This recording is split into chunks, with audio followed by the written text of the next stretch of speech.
예수님이 금요일 오후 3시에 운명하십니다. 그래서 이때부터 부활하실 때까지를 계산해 보면 금요일이 9시간, 토요일이 24시간. 그러면 주일 몇 시에 주님이 부활하셔야 40시간이 되죠? 새벽 7시에 부활하셔야 40시간이 돼요. 그래서 예수님이 언제 부활하셨느냐? 초대교회 성도들은 새벽 7시에 부활하셨다. 그렇게 생각을 한 거죠. 상당히 저는 일리 있는 해석이라고 그렇게 생각합니다. 초대교회는 처음에는 세례를 받는 성도에게만 이 40시간을 금식하도록 했는데 나중에는 점차적으로 온 성도들이 40시간을 금식하게 됩니다. 이것이 시간이 지나면서 여러 모양 여러 방법으로 사순절을 지키기 시작하다가 주 325년에 니케아 공의회에서 처음으로 기간을 40일로 결정을 하게 됩니다. 왜 40일로 결정을 했느냐? 40이라는 수가 성경에서 연단의 수, 훈련의 기간, 고난과 인내의 기간이기 때문에 그렇습니다. 이스라엘 백성이 광야에서 40년을 연단을 받았죠. 예수님은 광야에서 40일 동안 금식하셨어요. 또 예수님 부활하신 후에 제자들과 함께 40일을 함께 하셨어요. 그래서 40일입니다. 하지만 오늘날처럼 주일을 제외한 부활절 전 40일을 사순절로 지키게 된 것은 주 640년 교황 그레고리 1세 때라고 그럽니다. 주일을 왜 사순절에서 뺐을까요? 사순절은 고난을 묵상하고 예수님이 금요일 오후 3시에 운명하십니다. 그래서 이때부터 부활하실 때까지를 계산해 보면 금요일이 9시간, 토요일이 24시간. 그러면 주일 몇 시에 주님이 부활하셔야 40시간이 되죠? 새벽 7시에 부활하셔야 40시간이 돼요. 그래서 예수님이 언제 부활하셨느냐? 초대교회 성도들은 새벽 7시에 부활하셨다. 그렇게 생각을 한 거죠. 상당히 저는 일리 있는 해석이라고 그렇게 생각합니다. 초대교회는 처음에는 세례를 받는 성도에게만 이 40시간을 금식하도록 했는데 나중에는 점차적으로 온 성도들이 40시간을 금식하게 됩니다. 이것이 시간이 지나면서 여러 모양 여러 방법으로 사순절을 지키기 시작하다가 주 325년에 니케아 공의회에서 처음으로 기간을 40일로 결정을 하게 됩니다. 왜 40일로 결정을 했느냐? 40이라는 수가 성경에서 연단의 수, 훈련의 기간, 고난과 인내의 기간이기 때문에 그렇습니다. 이스라엘 백성이 광야에서 40년을 연단을 받았죠. 예수님은 광야에서 40일 동안 금식하셨어요. 또 예수님 부활하신 후에 제자들과 함께 40일을 함께 하셨어요. 그래서 40일입니다. 하지만 오늘날처럼 주일을 제외한 부활절 전 40일을 사순절로 지키게 된 것은 주 640년 교황 그레고리 1세 때라고 그럽니다.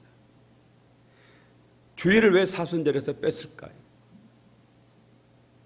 사순절은 고난을 묵상하고 고난을 생각하는 절기인데 주일은 예수님이 부활하신 날이고 기쁨의 날이고 승리의 날이고 축제의 날이거든요. 그래서 뺐습니다.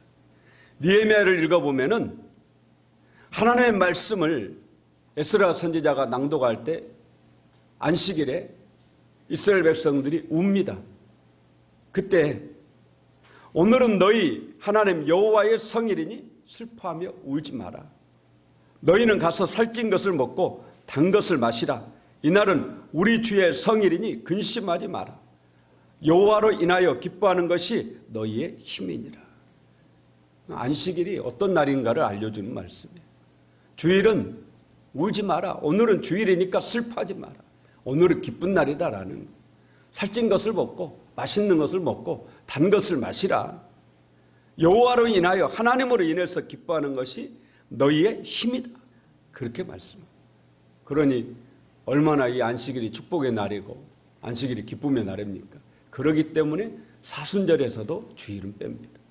그러니까 다음 주 일요일, 주일은 사순절이 아니에요. 일요일은 빠지는 거죠. 그렇게 빠지다 보니까 수요일부터 시작을 하게 되죠. 40일을 수요일부터 부활절 전 40일인데 주일을 빼다 보니까 수요일부터 이게 시작이 됩니다. 그래서 이번 주 수요일이 사순절에 시작하는 시간이고 사순절은 회개의 시간이죠.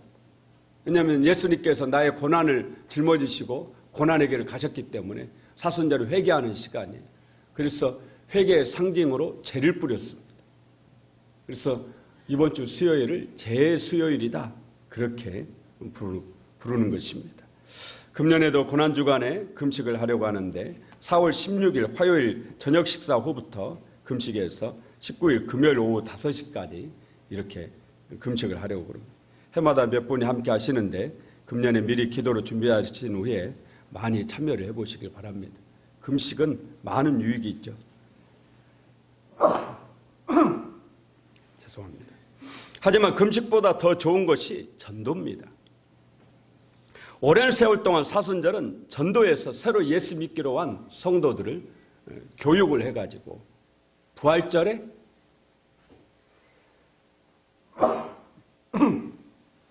세례를 받게 하는 데 큰 의미를 두었습니다. 이외에도 사순절은 회개의 기간이고 자신을 경건한 삶으로 절제하는 기간입니다. 금년 사순절에 하나님께 더 가까이 나아가시는 여러분 모두가 되시기를 축원합니다.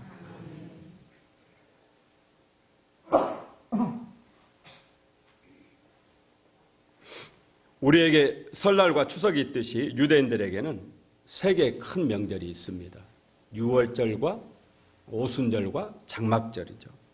그런데 이 절기는 예수님과 우리의 구원과 아주 밀접한 관계가 있어요. 세례 요한은 예수님을 처음 보았을 때 보라 세상 죄를 지고 가는 하나님의 어린 양이로다 그랬습니다. 여기서 세상 죄를 지고 가는 하나님의 어린 양, 왜 세례 요한이 그렇게 말했을까요? 그것은 예수님이 유월절 어린 양이시다 이것을 말씀하고 있는 겁니다. 유월절 어린 양은 어떤 양이에요? 이스라엘 백성들이 애굽에서 400년 동안 노예로 살았습니다. 종살이를 했죠. 그런데 날이 갈수록 착취가 심해지고 핍박이 심해지고 억압이 심해집니다. 그래서 이스라엘 백성들이 하나님께 부르짖어 기도합니다. 내 자식을 낳으면 죽이는데 어떻게 그냥 있을 수 있겠어요? 하나님께 구원해달라고 기도하니까 하나님이 모세를 보내서 이스라엘 백성을 구원해내시는데 애굽에 10개의 재앙을 내리시죠. 9가지 재앙을 내렸지만 애굽 왕이 마음을 돌이키지 않아요. 놓아주지 않습니다. 하나님께서 내 백성을 놓아줘라. 그래도 애굽 왕이 놓아주지 않아요. 노예로 부려먹고 있기 때문에 이 기득권, 이 이익을 놓을 수가 없는 거죠. 그래서 하나님이 마침내 10번째 재앙을 결단하십니다. 이 10번째 재앙이 장자의 재앙이죠. 애굽에 있는 처음 태어난 것은 사람이든 짐승이든 다 죽는 겁니다.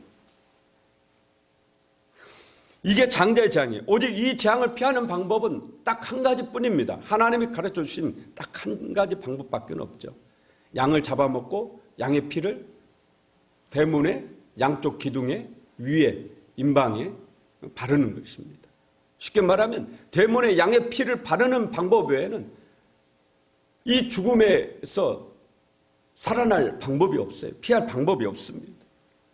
이때 이 잡는 양, 이 양을 유월절 어린 양이라고 그렇게 부릅니다. 이스라엘은 이 유월절 어린 양이 대신 죽어줌으로 인해서 자신들이 살았어요. 마찬가지로 유월절 어린 양인 예수님이 죽으심으로 인해서 오늘 여러분이 사는 것과 같습니다. 우리도 죽으면은 둘째 사망, 다 지옥에 갈 수밖에 없잖아요. 그런데 예수님이 우리를 대신해서 죽어주심으로 우리가 지옥에 가지 않고 둘째 사망, 육체의 사망, 육체의 죽음은 우리가 죽지만 그러나 지옥에 떨어지는 둘째 사망은 우리에게 없는 것입니다. 예수의 보혈의 피를 바른 사람, 그 사람만이 구원을 받는 것이죠. 하나님이 사망의 천사를 애굽 땅에 보내셨는데 이 사망의 천사가 애굽 온 땅을 다니면서 애굽에 처음 태어난 것은 다 죽이는 겁니다. 오직 양의 피를 발라져 있는 그 대문, 그 집만 사망의 천사가 넘어가는 거예요. 그 집만 사는 겁니다. 이스라엘 백성이라고 해서 사는 게 아니에요. 애굽 사람이라고 해서 죽는 게 아닙니다. 아브라함의 후손이니까 사는 거 아니에요. 그 집 대문에 양의 피가 발라져 있느냐, 양의 피가 발라져 있는 그 집 대문 안에 머물러 있느냐, 그 안에 있느냐, 이것이 삶과 죽음을 결정합니다. 사망의 천사는 이스라엘 사람이냐 애굽 사람이냐, 착하게 살았느냐 악하게 살았느냐, 이런 거 따지지 않았어요. 뭐만 따집니까? 양의 피가 발라져 있느냐, 이것만 사망의 천사가 따집니다. 오직 양의 피만이 하나님의 백성이냐 아니냐를 구분해 줬습니다. 그날 밤에 여기저기서 비명소리, 통곡소리가 애굽 온 땅을 덮을 때 이스라엘 백성들은 그 피가 발라져 있는 대문 안에서 꼼짝하지 않고 하나님의 구원을 찬송하며 그날 밤을 보낸 겁니다. 마침내 그 완고하던 애굽 왕이 두 손을 번쩍 들고 하나님께 항복하고 해방을 선포했죠. 이스라엘 백성들이 급하게 애굽 땅을 떠나서 나오는데 반죽을 했는데 미처 누룩을 넣지 못했어요. 그래서 이것을 가지고 나와서 떡을 해서 먹었습니다. 우리가 빵을 만드는데 효모, 누룩을 넣지 않으면 빵이 맛이 없잖아요. 누룩을 넣지 않은 이 빵을 무교병이라고 그렇게 부릅니다. 그래서 하나님께서 나중에는 이 날을 기념하기 위해서 이 누룩을 넣지 않는 빵을 먹는 이 절기를 지키라고 그랬어요. 이 절기가 무교절입니다.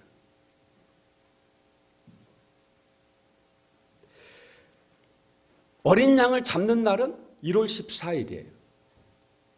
그래서 1월 14일은 6월절입니다. 1월 15일부터 일주일 동안 무교병을 먹어요. 누룩 넣지 않은 빵을 먹습니다. 이게 무교절이에요. 1월 14일은 6월절, 1월 15일은 무교절. 그런데 1월 16일도 이스라엘 나라에 아주 국가적인 중요한 행사가 있는데 이것을 초실절이라고 그렇게 부릅니다.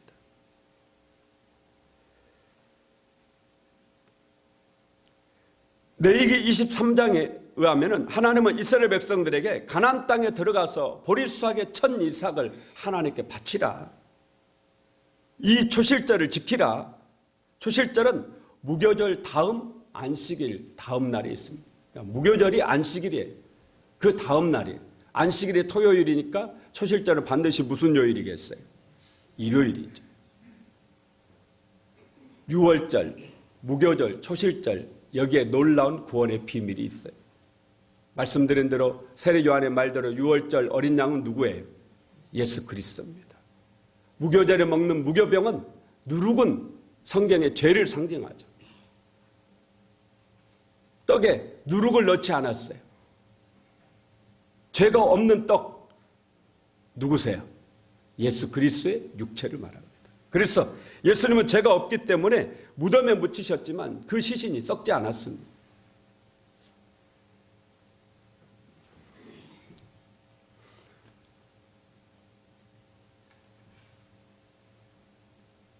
그러면 초실절에 드려진 보리의 첫 이삭은 무엇을 뜻하느냐?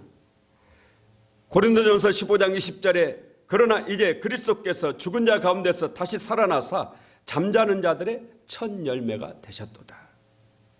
초실절에 하나님께 드려진 이쁘님이 하늘나라로 승천하시기 전에 제자들에게 너희는 예루살렘을 떠나지 말고 이로부터 아버지께로부터 오실 성령을 기다리라. 성령이 너희에게 임하시면 너희가 예루살렘과 온 유대와 사마리아와 땅끝까지 이르러 내 증인이 되리라. 성령을 기다리라. 그리고 제자들이 기다렸습니다. 어디 있어요? 마가의 다락방에서 오직 기도에 힘쓰면서 기다렸어요. 며칠을 기다렸겠어요?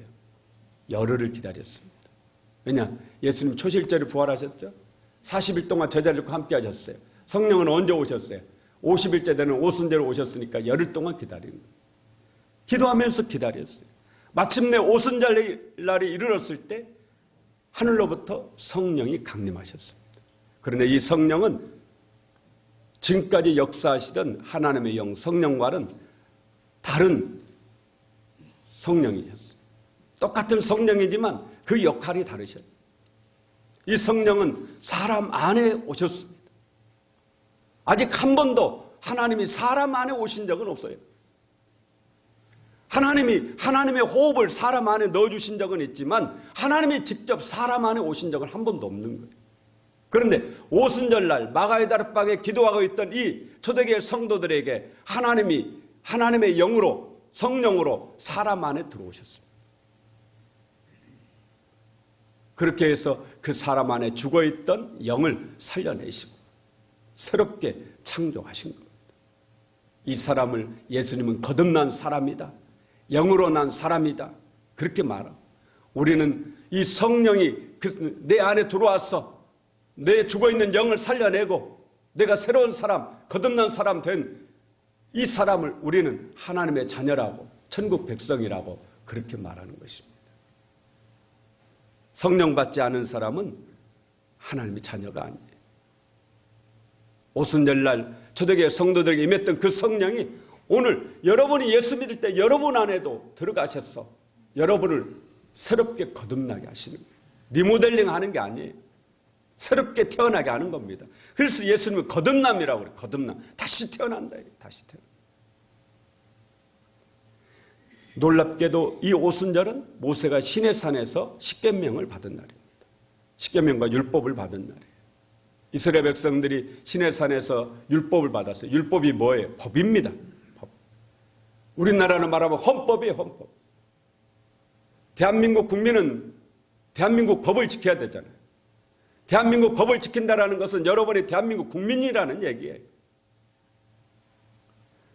하나님께로부터 율법을 받았다, 법을 받았다라는 것은 이제 이스라엘 백성이 공식적으로 하나님의 백성이 되었다라는 걸 뜻하거든. 그날에 무슨 날이 있었다고요? 오순절날이 있었어요. 그런데 신약시대에 와서 오순절날 성령이 오셔서 그 사람을 하나님의 자녀로 공식적으로 하나님 자녀로 삼아주시는 겁니다. 오늘 사도행전 2장에서 성령 받은 베드로는 오순절을 지키기 위해서 천하 각국에 모인 유대인들에게 예수님의 죽으심과 부활, 성령 강림을 설교합니다. 이 베드로의 설교를 듣고 그 자리에 있던 유대인들이 베드로와 다른 사도들에게 묻습니다. 37절에 그들이 이 말을 듣고 마음에 찔려 베드로와 다른 사도들에게 물어 이르되 형제들아 우리가 어찌할꼬 하거늘 형제들아 우리가 어찌해야 구원을 받을 수 있겠느냐 이런 뜻이죠. 우리가 무엇을 해야 구원을 받을 수 있느냐 그걸 묻는 겁니다. 이때 베드로가 한 말이 뭐예요? 38절 함께 읽어봅니다. 38절 베드로가 이르되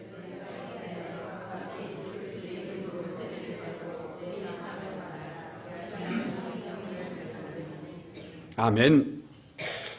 너희가 회개하여 각각 예수 그리스도의 이름으로 세례를 받고 제사함을 받으라. 그리하면 성령을 선물로 받으리라. 사도 베드로가 말씀하신 것은 세 가지입니다. 회개하라. 예수 그리스도의 이름으로 세례 받으라. 제사함을 받으라. 그런데 이 세 가지는 사실 따지고 보면 하나예요. 회개하고 예수 그리스도의 이름으로 세례를 받으면 제사함을 받게 됩니다. 서로 연결되어 있어요. 여러분이 진정한 회개만 하면 제사함 받게 되고 세례 받게 돼요. 여러분이 진짜 예수 믿어보십시오. 그분은 세례 받지 말라 해도 왜 세례를 안 주느냐고 그렇게 묻습니다.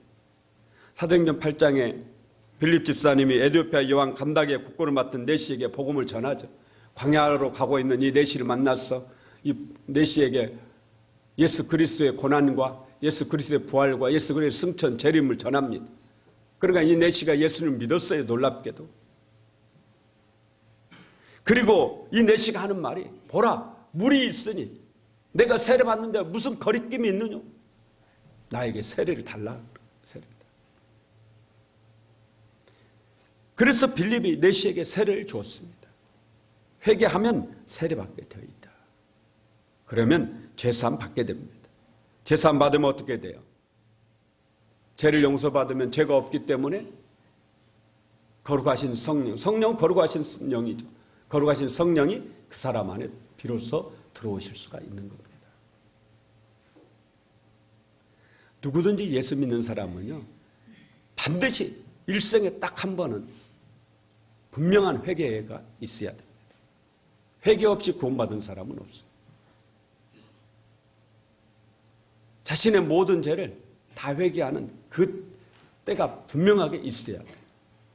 왜냐? 성령은 죄가 있는 곳에는 성령이 들어오실 수가 없습니다. 거룩한 영이시기 때문에. 그래서 예수의 피로 깨끗하게 죄사함을 받은 그 사람의 영 안으로 성령이 들어오시는 겁니다. 그렇기 때문에 반드시 회개가 먼저야 돼요. 회개 없는 구원은 없습니다. 그렇기 때문에 오늘 베드로도 회개하고 예수 그리스도의 이름으로 세를 받으라. 그렇게 말씀합니다. 그러면 제사함을 받으리라. 그러면 성령이 선물로 온다라는 거죠. 고린도전서 15장 45절에 사도 바울은 기록된 바 첫사람 아담은 생명이 되었다 함과 같이 마지막 아담은 살려주는 영이 되었나니, 마지막 아담이 누구예요? 예수님이죠. 예수님은 살려주는 영이 되었다. 그런데 요한복음 6장 63절에 살리는 것은 영이니 육은 무익하니라. 내가 너에게 이런 말은 영이요 생명이라. 살리는 것은 영이다. 그러니까 결국 죽은 우리를 살려내는 분은 예수님의 영이신 성령님을 말하는 것입니다. 에베소 2장 1절에 허물과 죄로 죽었던 너희를 살리셨도다. 그가 누구예요? 예수님이 허물과 죄로 죽었던 너희를 살리셨도다. 허물과 죄로 죽을 아니에요. 죽었던 너희를 살리셨도다. 그렇게 말씀합니다. 죽어있는 여러분을 예수님이 살리셨다라는 겁니다. 자, 오늘 이 유대인들이 베드로에게 묻습니다. 형제들아, 우리가 그러면 어찌할꼬? 어떻게 해야? 무엇을 해야 구원을 받을 수가 있을까? 여러분, 무엇을 해야 구원을 받을 수 있습니까? 무엇을 해야 구원을 받을 수 있어요? 무엇을 해야 구원을 받을 수 있냐고 물으면은 많은 사람들이 착하게 살아야 구원을 받을 수 있다라고 그렇게 말해요. 어떤 사람은 교회를 열심히 다녀야 된다고 그렇게 얘기하는 분도 있어요. 주의를 잘 지켜야 된다고 하는 분도 있습니다. 신앙생활을 잘해야 된다. 봉사를 많이 해야 된다. 심지어 어떤 분은 11조를 해야 구원받고 천국 간다. 아닙니다. 성경 그렇게 말씀하지 않아요. 지금 구원받기 위해서 여러분이 해야 될 일은 딱 하나입니다. 오직 예수 믿는 것밖에 없어요.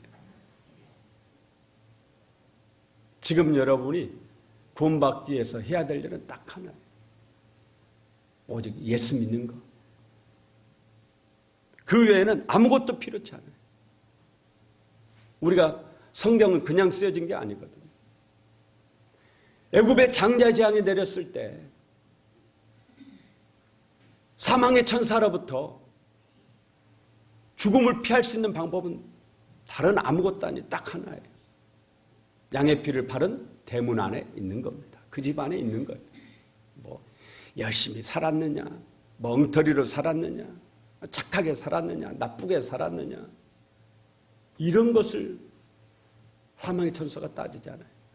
양의 피를 바른 대문 안에 있느냐 없느냐, 그게 살고 죽는 것을 가르는 거예요. 오늘 우리도 마찬가지예요. 우리도 그 어떤 것도 구원받는 데 필요한 것이 없어요. 오직 예수 그리스도의 보혈의 공로, 오직 예수 그리스도를 믿느냐 믿지 않느냐, 오직 이것뿐입니다.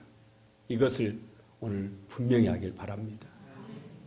제가 목회하면서 참 놀랄 때가 많은데, 신앙생활 정말 오래 하신 분 중에도 봉사도 잘하고 기도도 잘하시고 정말 잘하시는 분 중에도 예수 안 믿는 것 같은 그런 느낌이 드는 분이 있고, 교회에서 오랜 세월 동안 신앙생활을 하셨는데도 얘기를 나눠보면 그 안에 예수님이 없는 것 같아요. 오늘 다시 한번 여러분에게 말씀드립니다. 우리에게 가장 중요한 것은 우리 영혼이 구원받아서 천국에 가는 것이죠. 여러분이 이 세상 그 어떤 것을 다 얻어도 죽어서 지옥 가면 그 사람은 불행한 사람. 우리는 천국 가는 게 우리의 인생의 모든 것들 중에 가장 중요한 것이죠. 구원받으려면, 천국 가려면 무엇을 해야 됩니까? 예수 믿는 것밖에는 없습니다. 오직 예수 믿는 은혜와 축복이 우리를 천국으로 인도하는 겁니다. 마음의 문을 열고 이 시간 예수를 믿기로 그렇게 작정하십시오. 예수님 여러분의 주님으로 인정하시고 모셔드리십시오. 그러면 구원의 은총이 여러분과 함께하는 줄로 믿습니다. 이 시간 우리 함께